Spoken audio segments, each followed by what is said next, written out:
بالله وكفى وسلام على عباده الذين اصطفى أما بعد أعوذ بالله من الشيطان الرجيم بسم الله الرحمن الرحيم سبحان ربك رب العزة عما يصفون وسلام على المرسلين والحمد لله رب العالمين اللهم صل على سيدنا محمد وعلى آل سيدنا محمد وبارك وسلم۔ میرے محترم بھائیو، دوستو، بزرگوں، سورۃ الفاتحہ کا ترجمہ اور تفسیر شروع کیا تھا،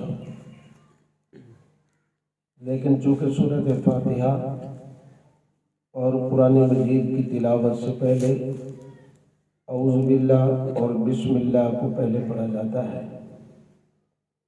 گزشتہ جمعۃ المبارک کو تعوذ یعنی اعوذ باللہ کے متعلق کافی ساری باتیں عرض کی تھی، اور اسی طرح آج انشاءاللہ تسمیہ یعنی بسم اللہ کے متعلق کچھ باتیں انشاءاللہ عرض کرنی ہے۔ تعوذ اس لیے پڑھا جاتا ہے، اللہ نے قرآن میں حکم دیا فَإِذَا قَرَأْتَ الْقُرْآنَ فَاسْتَعِذْ بِاللَّهِ مِنَ الشَّيْطَانِ الرَّجِيمِ۔ جب آپ قرآن کی تلاوت کریں تو آپ استعاذہ کر لیا کریں، شیطان مردود کی شر سے بچنے کے لیے اللہ کی پناہ میں آ گیا کریں۔ علاوہ ازیں عرض کیا تھا کہ ہم کوئی بھی نیک کام اور اچھائی کا کام شروع کریں تو ہمارے لیے سب سے بڑی رکاوٹ ابھی شیطان بنتا ہے۔ اب شیطان کی شر سے ہم کیسے بچیں گے؟ تو اللہ رب العزت کی پناہ میں آ کر ہی بندہ بچ سکتا ہے نا۔ اس لیے اعوذ باللہ من الشیطان الرجیم پہلے پڑھنے کا حکم ہے۔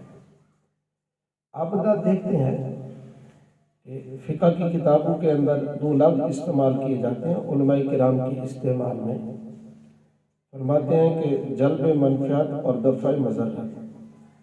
فائدہ حاصل کرنا جلب منفعت، اور دفع مضرت تکلیف کو، نقصان کو دور کرنا، نقصان سے بچنا۔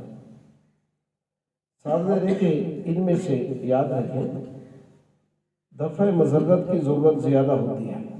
سمجھانے کے لیے مثال، ایک آدمی دکاندار ہے، گاہک آیا، اس نے 200-400 روپے کا سودا لینا تھا، سامان لینا تھا، اور دکاندار کے پاس اطلاع آئی کہ جی آپ کے گھر میں آگ لگ گئی ہے۔ اب یہ فائدہ ہے، فائدہ حاصل کرنا ہے، اور گھر کے اندر جو آگ لگی ہے وہ نقصان ہے، اس سے بچنا ہے۔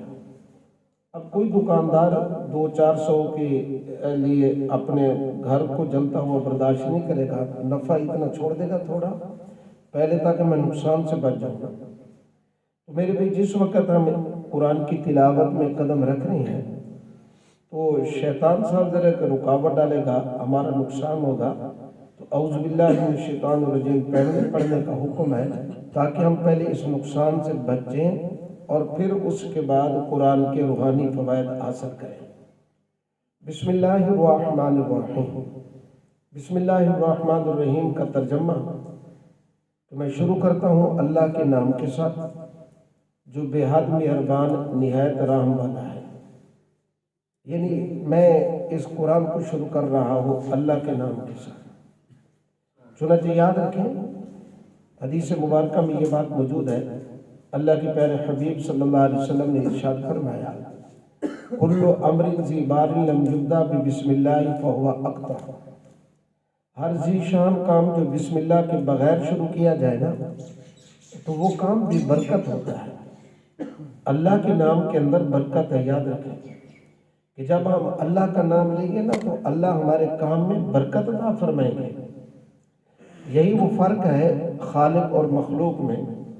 اب مخلوق کا نام لیں، مخلوق کے نام میں برکت نہیں ہوگی، البتہ مخلوق کی ذات کے اندر کوئی کام اللہ کی توفیق سے بن جائے گا۔ مثال کے طور پر ایک آدمی کا کام ہے، صدر سے تعلق ہے یا وزیر اعظم سے ہے، وزیر اعلیٰ سے ہے، ڈی سی وغیرہ۔ اب اگر وہ نام لیتا رہے جائے، صدر صاحب کا تصویر پڑھتا رہے، صدر صاحب کام ہو جائے گا نہیں۔ ذات سامنے آئے گی، ذات کے سامنے تقاضا رکھے گا، ذات آگے بات کہے گی تو اللہ تعالیٰ کام بنا دیں گے۔ لیکن یاد رکھیں اللہ رب العزت کی ذات وہ ذات ہے کہ اللہ کے نام کے اندر بھی برکت ہے، کہ جب بندہ اللہ کے نام سے کام شروع کرتا ہے تو اللہ اس میں برکتیں شامل حال فرما دیتے ہیں۔ اس لیے ہمیں تعلیم دی گئی ہے۔ دور جاہلیت کے اندر جاہل لوگ وہ شروع کیا کرتے تھے اپنے کاموں کو لات منات عزا کے ناموں سے، بتوں کے ناموں سے، بتوں کی پوجا کرنے والے تھے۔ شروع اسلام کے اندر جب کوئی ترتیب ہوتی تو بسمک اللہم، چنانچہ جب حدیبیہ کے مقام پر معاہدہ لکھا جا رہا تھا تو نبی کریم صلی اللہ علیہ وسلم نے حضرت علی کرم اللہ وجہہ کو فرمایا کہ بسم اللہ الرحمن الرحیم لکھیں، اور پھر آگے لکھیں کہ یہ وہ معاہدہ ہے کہ جس کے اوپر محمد رسول اللہ صلی اللہ علیہ وسلم نے اور ان قریش مکہ نے آپس کے اندر یہ طے پایا، یہ وہ شرائط ہے، وہ باتیں ہیں۔ چنانچہ سہیل نے کہا، سہیل بن عمر نے، قریش مکہ کی طرف سے آئے ہوئے تھے، کہ آپ بسم اللہ الرحمن الرحیم نہ لکھیں، آپ یہاں بسمک اللہم لکھیں، ہم رحمان اور رحیم نہیں جانتے۔ ان کے یہ بات متعارف نہیں تھی نا، تو نبی کریم صلی اللہ علیہ وسلم نے فرمایا کہ چلو حضرت علی کرم اللہ جو بسمک اللہم لکھیں، کوئی بات نہیں۔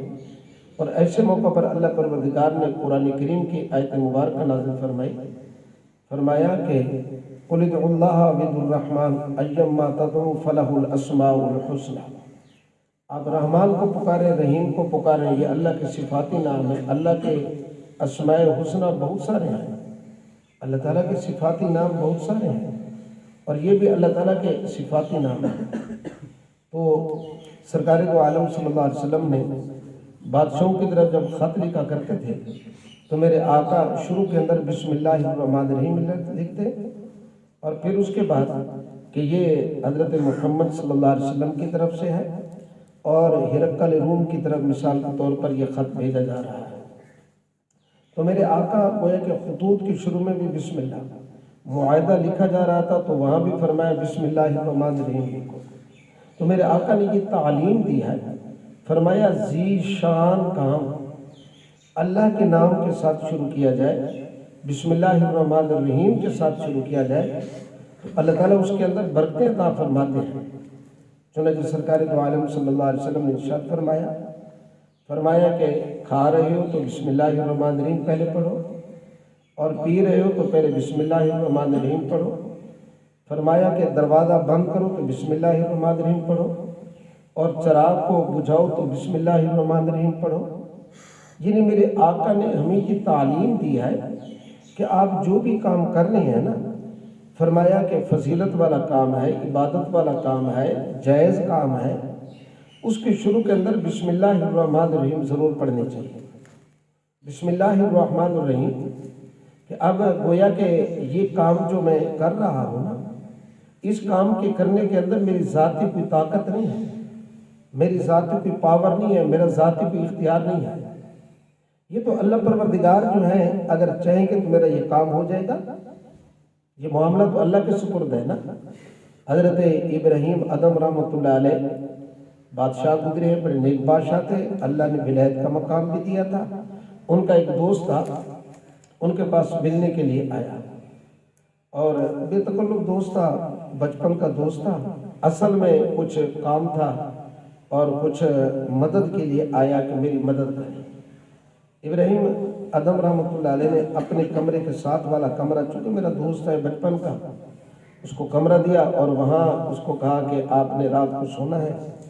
اور وہ دوست کہتا ہے کہ میں جب سویا تو میں نے آدھی رات کے وقت دیکھا نا، تو ساتھ والے کمرے سے، بادشاہ کے کمرے سے وہ کچھ آواز آ رہی ہے، رونے کی وغیرہ آواز، تو میں ذرا توجہ کی، باہر کیا، دروازے کے قریب کھڑا ہو کر میں نے توجہ کیا تو ابراہیم ادم رحمۃ اللہ علیہ اللہ کے سامنے رو رہے تھے، اپنے امور سلطنت کے بارے میں اللہ تعالیٰ سے مانگ رہے تھے کہ اللہ میرا یہ نظام اپنے فضل و کرم سے اس طرح فرما لے، اللہ یہ کام اس طرح فرما لے، اللہ مجھے یہ ضرورت ہے، اللہ میری اس ضرورت کو پورا فرما لے، اللہ میری مدد کر، اللہ میری حفاظت کر۔ تو 2-3 راتیں دیکھا، اجازت لے کر 3 دنوں کے بعد جب جانے لگا نا تو ابراہیم ادم نے پوچھا کہ جی آپ آئے تھے، کوئی کام تھا کہ صرف ملنے کے لیے؟ بادشاہ صاحب کام تھا لیکن ہو گیا۔ ابراہیم آدم بڑا حیران ہوا کہ آپ نے میرے ساتھ کوئی کام کے متعلق بات ہی نہیں کی، وہ ہو کیسے گیا؟ انہوں نے کہا بادشاہ سے میں آیا تھا آپ سے مدد لینے کے لیے، مجھے ضرورت تھی۔ جب میں رات کو دیکھا 3 راتیں کہ آپ مسلسل اللہ سے مدد مانگ رہے ہیں نا، تو میں نے آپ سے سبق لیا کہ بادشاہ جس سے مانگتا ہے میں اس سے کیوں نہ مانگوں، وہی ذات تو اس کام میرے کو پورا کرنے والی ہے نا۔ میرے آقا نے عبداللہ ابن عباس رضی اللہ تعالی عنہما کو کیا فرمایا؟ فرمایا کہ جب سوال کرنا ہے تو اللہ سے کر، جب اللہ مدد مانگنی ہے تو اللہ سے مانگ۔ تو میرے بھائیوں گویا کہ بسم اللہ الرحمن الرحیم میرے آقا نے ہمیں تعلیم دی ہے کہ جو کام آپ شروع کر رہے ہیں، حتیٰ کہ مسجد میں داخل ہو رہے ہیں پہلے بسم اللہ پڑھیں اور پھر درود شریف پڑھیں، پھر دعا پڑھیں، نکل رہے ہیں تو پہلے بسم اللہ پڑھیں اور درود شریف پڑھیں، دعا پڑھیں۔ چنانچہ بسم اللہ والصلاۃ والسلام علی رسول اللہ اللہم افتح لی ابواب رحمتک، یہ مسجد میں داخل ہونے کی دعا۔ جب آپ نکل رہے ہیں تو پھر آپ یوں پڑھیں بسم اللہ والصلاۃ والسلام علی رسول اللہ اللہم انی اسألک من فضلک۔ اب یہاں بھی بسم اللہ کی ہمیں تعلیم دی ہے، حتیٰ کہ فرمایا کہ جس وقت آپ بیت الخلاء میں جا رہے ہیں نا تو آپ پہلے بسم اللہ پڑھیں نا، اور بسم اللہ پڑھیں گے تو شیطان تو کہ وہاں ہوتے ہیں تو بسم اللہ ان کے درمیان کے اندر پردہ بن جائے گا نا، اس لیے ہمیں تعلیم ہے کہ بسم اللہ اللہم انی اعوذ بک من الخبث والخبائث پہلے پڑھیں۔ اسی طرح سرکار دو عالم صلی اللہ علیہ وسلم نے فرمایا کہ میاں بیوی قرابت کے وقت جو ہے نا وہ بھی بسم اللہ پڑھیں، بسم اللہ اللہم جنبنا الشیطان وجنب الشیطان ما رزقتنا۔ اللہ پروردگار اگر اولاد دیں گے، اس حمل سے مجامع سے حمل ٹھہر گیا، اللہ اولاد دے گے تو شیطان کی شر سے اللہ حفاظت فرمائے گے بسم اللہ کی برکت سے۔ اب میں نے کتنی باتیں عرض کی ہیں کہ سرکار دو عالم صلی اللہ علیہ وسلم نے ہمیں تعلیم دی ہے کہ فرمایا ان کاموں کے شروع کے اندر بسم اللہ پڑھو۔ اچھا پھر یہاں ایک بات اور ذہن میں رکھیں کہ بسم اللہ پڑھنی ہے کن کاموں میں؟ جو عبادت کے کام ہیں، نیکی کے کام ہیں، قرآن کی تلاوت کر رہے ہیں تو بسم اللہ الرحمن الرحیم پڑھیں۔ اور اسی طرح یاد رکھیں کہ آپ بسم اللہ جو جائز کام ہے اور اسی طرح جو مباح کام ہے، عادت کے طور پر جسم کی ضرورت ہے، کھانا پینا، اب ان کے شروع کے اندر بسم اللہ الرحمن الرحیم پڑھیں۔ لیکن یاد رکھیں کہ جو کام حرام ہے قطعی طور پر اس کے شروع کے اندر بسم اللہ نہیں پڑھنی چاہیے۔ مثال کے طور پر شراب پینا حرام ہے نا، زنا کرنا حرام ہے نا۔ اب کوئی بندہ اس طرح کرے کہ اس کے شروع کے اندر بسم اللہ پڑھ لے، میرے بھی ایک چیز قطعی طور پر حرام ہے، اس میں پھر اللہ کا نام برکتیں مانگنے کا کیا مطلب ہے؟ یہ تو بے ادبی، بلکہ علماء نے یہاں تک لکھا ہے حرام کام اور ناجائز کام کے شروع میں اگر کوئی بندہ بسم اللہ پڑھتا ہے تو وہ بندہ کافر بن جاتا ہے۔ زنا جیسی بدکاری چیز اور اسی طرح جو ہے شراب جیسی حرام چیز، ان کی شروع کے اندر بسم اللہ الرحمن الرحیم پڑھنے کا کیا مطلب ہے کہ یہ کام کوئی جائز بن کے معاذ اللہ میں اللہ کے نام کی برکت لے رہا ہوں، کوئی جائز کام کر رہا ہوں۔ اس لیے جو کام حرام ہے ان کی شروع کے اندر بسم اللہ الرحمن الرحیم نہیں پڑھنی چاہیے۔ فتاوی جات میں یہ بات لکھی ہوئی ہے کہ تمباکو نوشی کے بارے میں اختلاف ہے، ہم تو یہ کہتے ہیں، آناف یہ نہیں۔ ہمارے مفتیان کرام کا فتویٰ یہی ہے کہ یہ نہیں، اس کو استعمال کرنا چلو مباح ہے، یا زیادہ سے زیادہ آپ کہہ سکتے ہیں کہ اس کو مکروہ تک لکھ لیتے ہیں، مکروہ تنزیہ، یعنی اس سے بچنا اچھا ہے، سگریٹ یہ اپنا حقہ وغیرہ یہ چیزیں، لیکن اس کو ہمارے مفتیان کرام نے حرام نہیں لکھا، حرام نہیں لکھا۔ البتہ ہمارے علماء اہل حدیث جو ہے نا وہ اس کو حرام لکھتے ہیں، اس لیے وہ سگریٹ کے کاروبار کو بھی غلط کہتے ہیں۔ ہم کہتے ہیں چونکہ مباح ہے یا مکروہ سے بچنا بہتر ہے، لیکن اس کا کاروبار جائز ہے، استعمال کرنا بھی مباح ہے، لیکن اس کے شروع کے اندر بھی چونکہ کوئی فضیلت والا کام ہے نہیں، اس لیے سگریٹ یا حقے کے شروع میں بسم اللہ الرحمن الرحیم نہیں پڑھنی چاہیے۔ کوئی فضیلت والا کام تو نہیں ہے نا میرے بھائی، کہ بعض علماء بے شک اہل حدیث ہی کیوں نہ ہو وہ اس کو حرام نہیں کہہ رہے۔ تو بہرکیف ہمیں اللہ کے پیارے حبیب صلی اللہ علیہ وسلم نے یہ تعلیم دی ہے کہ تم جو بھی کام شروع کر رہے ہو نا، فرمایا اس کے شروع کے اندر بسم اللہ الرحمن الرحیم پڑھا کرو۔ ایک تو بات یہ ہے، تاکہ ایک کافر کام کر رہا ہے، کھا رہا ہے، پی رہا ہے، اور ایک مسلمان کام کر رہا ہے، کافر اللہ کے نام کے بغیر کھانا پینا شروع کرے گا اور مسلمان اللہ کے نام کے ساتھ کھانا پینا شروع کرے گا، تاکہ فرق ہو جائے، پتہ چل جائے یہ اللہ کے ماننے والا ہے اور یہ اللہ کے ماننے والا نہیں ہے۔ ہم قدم قدم کے اوپر اللہ پروردگار کے محتاج ہیں۔ اللہ پروردگار میرے بھائی اگر یہ نگاہ نہ دیتے ہم اندھے ہوتے، زبان نہ دیتے ہم گونگے ہوتے، کان نہ دیتے ہم بہرے ہوتے، دل و دماغ نہ ہوتے ہم پاگل اور دیوانے ہوتے، لباس نہ دیتے ہم ننگے ہوتے، اللہ پروردگار گھر نہ دیتے بے گھر ہوتے، عزت نہ دیتے بے عزت ہوتے۔ یہ ساری میرے اللہ کی عطا ہے نا۔ یہی وہ فرق ہے کہ ہمیں شریعت مقدسہ نے تعلیم دی ہے کہ تم جو بھی کام کر رہے ہو نا، فرمایا اس پر بھروسہ اللہ پر، اور اللہ کی مدد میرے ساتھ ہے تو میں اس لیے یہ کام کر رہا ہوں۔ اپنی اس کے اندر مرضی کمال اللہ پروردگار نے اگر مال دیا ہے، حسن دیا ہے، جمال دیا ہے، کمال دیا ہے، عہدہ دیا ہے، منصب دیا ہے، یہ میرا ذاتی کمال نہیں ہے، یہ میرے اللہ کی عطا ہے۔ اس لیے اسلام ہمیں یہ تعلیم دیتا ہے، شریعت ہمیں یہ تعلیم دیتی ہے کہ ہم اللہ پر ہی بھروسہ کریں۔ یاد رکھیں، اللہ پر بھروسہ کرنا۔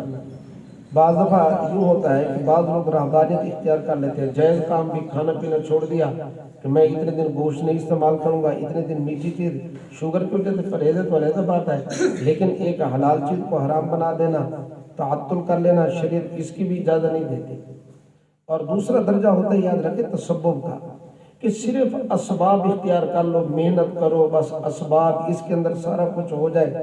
نہیں بھائی، اسباب صرف اسباب اختیار کرنا ٹھیک ہے، لیکن اسباب پر ہی بھروسہ کرنا یہ ٹھیک نہیں ہے۔ حضرت موسیٰ علیہ السلام کی بات کے بیمار ہوئے، تکلیف ہوئی، اللہ کے حکم سے وہ درخت کے پتے استعمال کیے، ٹھیک ہو گئے، اور پھر کچھ عرصے کے بعد بیمار ہوئے تو پھر از خود چلے گئے۔ پہلے تو اللہ کی اجازت سے حکم سے گئے، درخت کے پاس گئے اور پتے استعمال کیے، لیکن بیماری ختم نہ ہوئی۔ اب بندہ بھی وہی ہے، درخت بھی وہی ہے، جگہ بھی وہی ہے، پتے بھی وہی ہیں، سارا کچھ وہی ہے۔ پہلے بیماری ختم ہو گئی لیکن اب ختم نہ ہوئی۔ اللہ تعالیٰ سے پوچھا، یا باری تعالیٰ یہ فرق کیا؟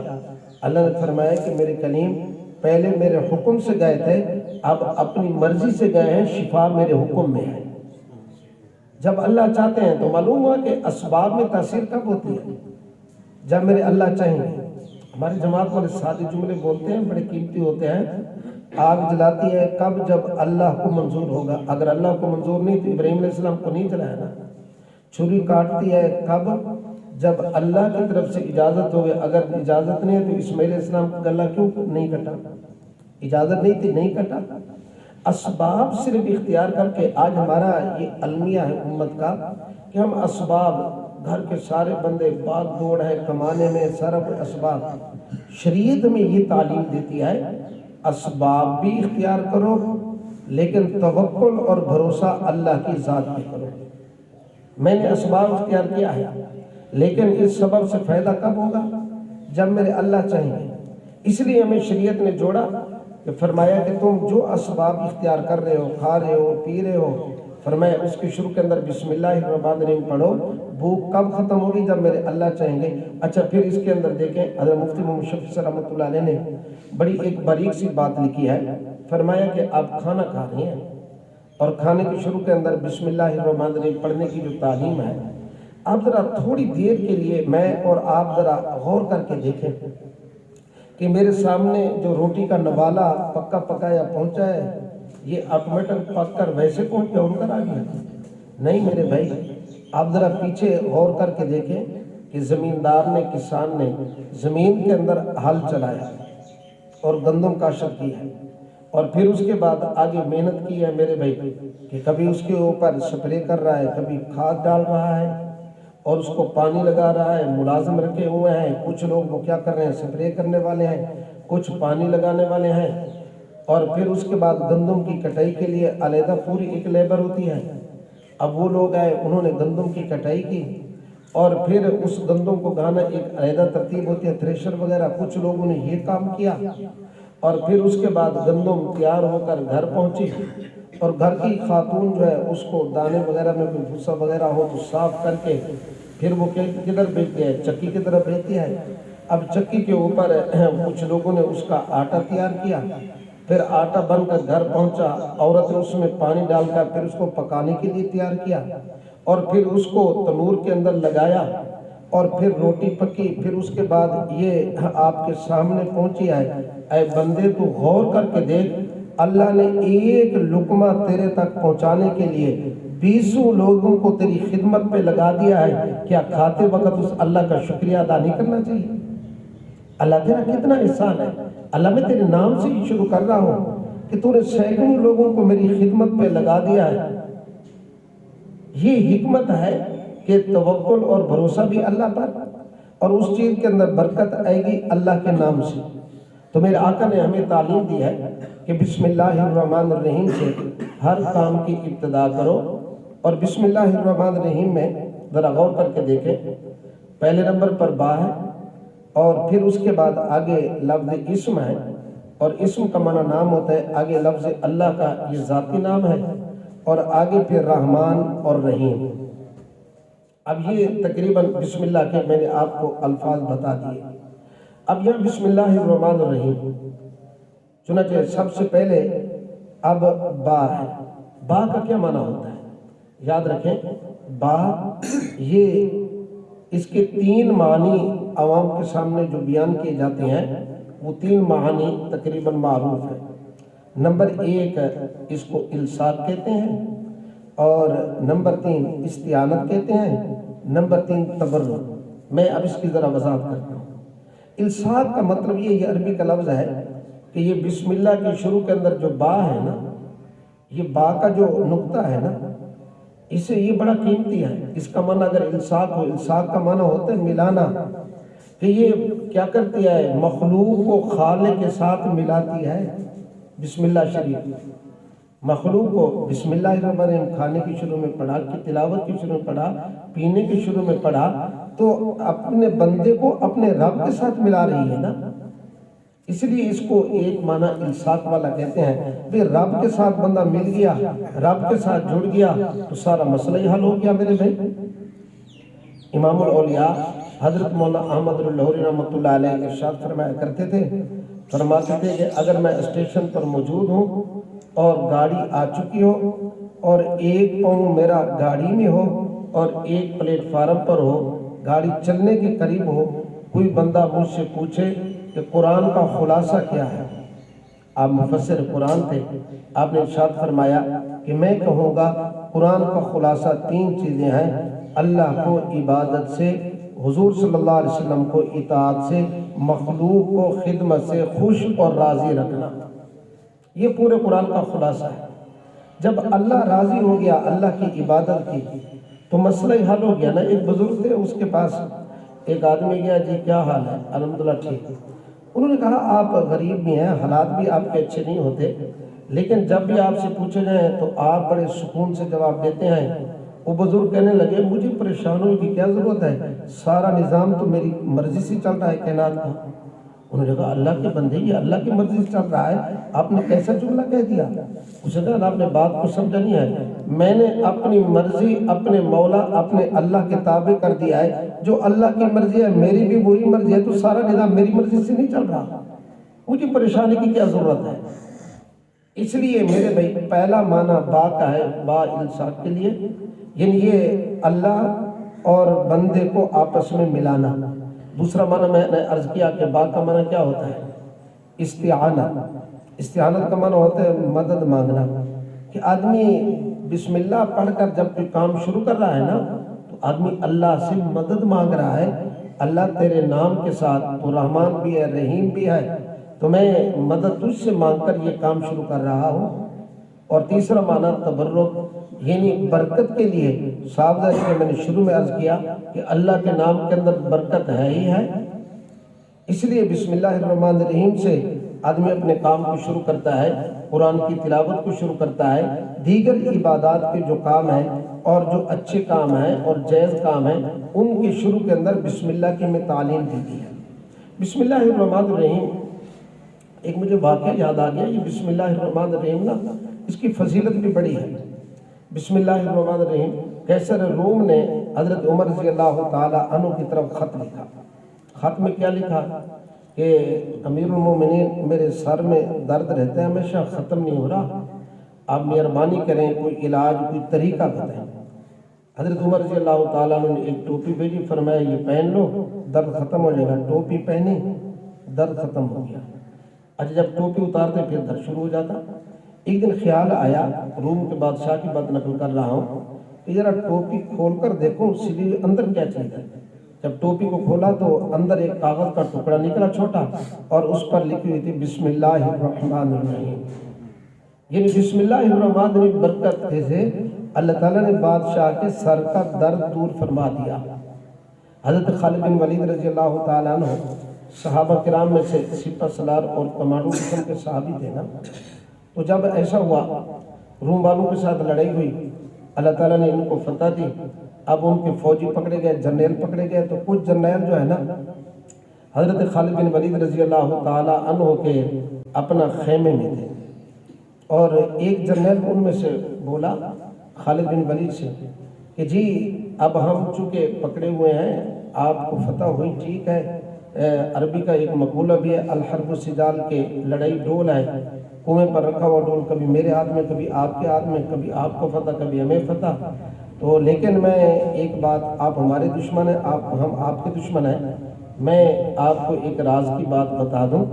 اب یہ کمانڈو کہہ رہا ہے کہ صحیح ہوگا کیا؟ کہنے لگا کہ ہمارے پاس ایک زہر ہوتی ہے اور ہم نے اپنے پاس محفوظ رکھی ہوتی ہے، اور وہ زہر اس کے ذائقے کا آج تک پتہ نہیں چل سکا، بس زبان کے ساتھ جس بندے کے لگ جائے نا وہ بندہ فوری طور پر مر جاتا ہے۔ ذائقہ تو تب بتائے اگر بعد کے اندر زندہ رہنے کا موقع ملے نا، وہ بندہ فوری طور پر فوت ہو جاتا ہے۔ تو حضرت خالد بن ولید نے کہا وہ ہے کہاں؟ اس نے انگوٹھی پہنی ہوئی تھی، اور انگوٹھی کے اندر وہ جو کمانڈو ہوتے تھے نا انہوں نے وہ تھوڑا سا ایک قطرہ چھپا کے رکھا ہوا تھا، بند کیا ہوا تھا، اگر کوئی مخالف ہمیں پکڑ لے نا تو ملکی راز فوجی راز نہیں بتانا، یہ زہر لگا کر زبان کے ساتھ مر جائیں گے لیکن راز نہیں دیں گے۔ تو حضرت عمر رضی اللہ تعالیٰ عنہ کے سامنے وہ زہر کی، آپ نے فرمایا کہ یہ زہر ذرا میرے سامنے کر۔ اس نے کہا اور ہے؟ حضرت عمر نے فرمایا ہاں اور بھی ہے۔ تو حضرت خالد بن ولید رضی اللہ تعالیٰ عنہ کی بات کر رہا ہوں، تو حضرت خالد بن ولید نے کہا کہ چلو یہ زہر، ان کا زہر لیا اور بسم اللہ الرحمن الرحیم ایک روایت کے مطابق اور دوسری روایت کے مطابق بسم اللہ الذی لا یضر مع اسمہ شیء فی الارض ولا فی السماء وهو السمیع العلیم پڑھ کر حضرت خالد بن ولید نے وہ جان لیوا زہر پی۔ اللہ نے بسم اللہ کی برکت سے زہر کو ختم کر دیا۔ بسم اللہ کی بڑی برکات ہے۔ دیکھو پورے قرآن کریم کا خلاصہ سورۃ فاتحہ ہے، اور سورۃ فاتحہ کا خلاصہ یاد رکھیں وہ یہ بسم اللہ ہے، اور بسم اللہ کا خلاصہ یاد رکھیں وہ بسم اللہ کا جو پہلا حرف با ہے نا، یہ با ہے۔ اب با کے اوپر میں ایک با، اور یہ با کیوں خلاصہ ہے؟ با بر کی طرف اشارہ نیکی، با کا معنی ملانا بھی ہوتا ہے کہ یہ خالق اور مخلوق کو ملانے کے لیے ہے، یہ پورے دین کا خلاصہ اور نچوڑ ہے۔ اب ذرا غور کر کے دیکھیں کہ با کے نیچے پھر جو نقطہ ہے نا، یہ نقطہ بھی بڑا قیمتی ہے، نقطہ صفر کی طرح ہے نا، یہ صفر یہاں نقطہ لگا لیں صفر، اگر ایسا کریں ایک لگائیں پھر صفر لگائیں 10 بن جائے گا، ایک صفر اور بنائیں 100، پھر صفر بنائیں تو یہ 1000۔ اب اسی طرح اگر یہ نقطہ آپ لگانا شروع کریں ہندسے کی دوسری طرح، اس صفر کی اپنا نقطے کی کوئی ویلیو نہیں، آگے لگا دیں کوئی ویلیو نہیں، یہ نقطہ ایک تو ہمیں پیغام دے رہا ہے کہ اللہ کی ذات بھی بے نقطہ۔ کیا مطلب ہے؟ اللہ کی ذات وحدہ لا شریک لہ ہے، اللہ کے ساتھ کوئی شریک نہیں ہے، اور تمہاری ویلیو اے مسلمانوں اس وقت ہے قیمت کہ جیسے صفر ایک ادھر بڑھتی جائے تو ویلیو بڑھ جاتی ہے، ادھر لگے تو ویلیو کم ہو جاتی ہے۔ تمہاری کامیابی اسی میں ہے کہ تم اللہ کے کلام، اللہ کے نبی کی سنت کے ساتھ جڑے رہو گے، تمہاری ویلیو بڑھے گی، وگرنہ تمہاری کوئی ویلیو نہیں ہے۔ اور بسم اللہ الرحمن الرحیم پہلا حرف میں نے عرض کیا با ہے۔ اچھا اب حرکتیں 3 طرح کی ہوتے ہیں، زبر زیر پیش، ہم اس کو اصطلاح کے اندر حرکت کہہ دیتے ہیں نا۔ اب بسم اللہ جو خلاصہ ہے پھر با ہے۔ اچھا پہلا حرف اللہ تعالیٰ وہ لے کے آئے ہیں کہ اس کے اوپر پیش بھی نہیں ہے اور اس کے اوپر زبر بھی نہیں ہے، بلکہ اس کے نیچے زیر ہے۔ بسم اللہ، آپ ذرا غور کر کے دیکھیں۔ اب یہ جو نیچے زیر ہے نا، اس سے ہمیں بڑا سبق مل رہا ہے۔